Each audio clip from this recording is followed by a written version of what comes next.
Hello, Robert Samos from the Debate Network, and today I'm going to talk about Canada lags behind in GDP growth for one reason: massive bureaucracy. The affirmative argument is, yes, this is absolutely true.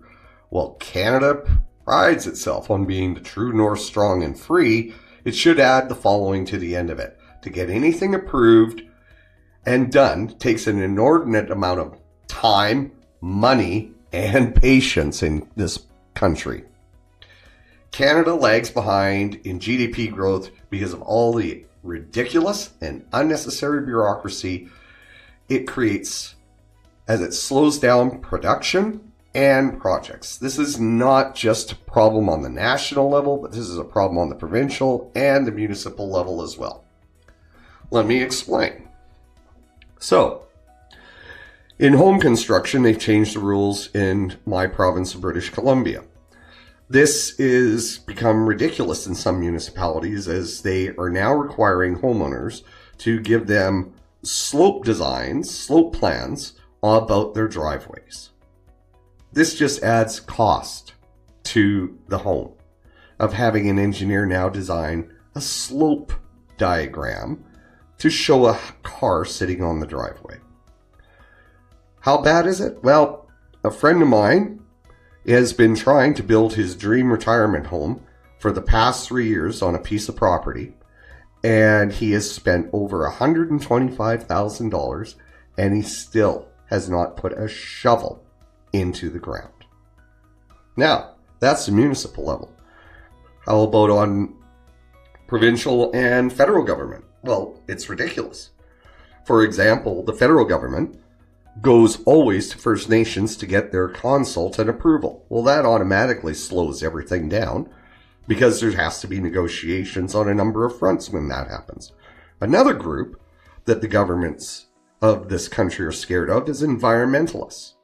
And they cower to them all the time and give in to them. For example, on the Trans Mountain Pipeline, they hired environmentalists to monitor the workers on the pipeline to make sure they weren't doing things like peeing on a tree.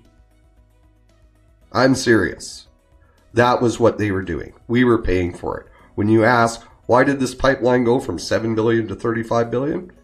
That's one of the reasons. Hiring people that slowed down the work for bureaucracy. Another area that Canada lags in is financial regulation and bureaucracy. Not so much that the statements that the financial markets are flawed, but they don't move. They're a bureaucratic nightmare unto themselves. More financial institutions are worried about making an error and not ticking a tick box than they are about understanding a business, financial statements, and moving forward with loans and financing for companies. I myself have recently experienced this, where the people at the banks, I thought, well, after 30 odd years in business myself, these were some of the stupidest people I'd ever met. Anyways, the bureaucracy creates an anti-error environment in this country. No one wants to take control. No one wants to champion a product or a project. And this is why Canada lacks behind in GDP growth.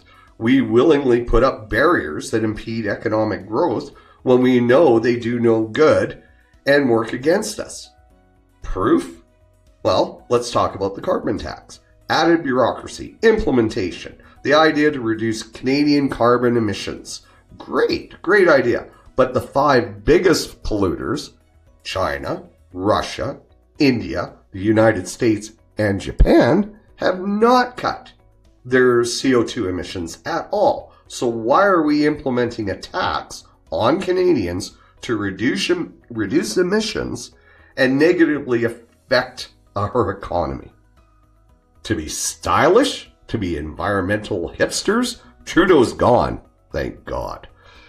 Disagree with my argument? Don't comment. Come and debate me live. Debate live, real people on this subject or any subject in a private environment. Defend your positions. No chaos. No interruptions. The Debate Network. Civil debate. Real people. Join free. as we build our community. Thanks. Have a great day.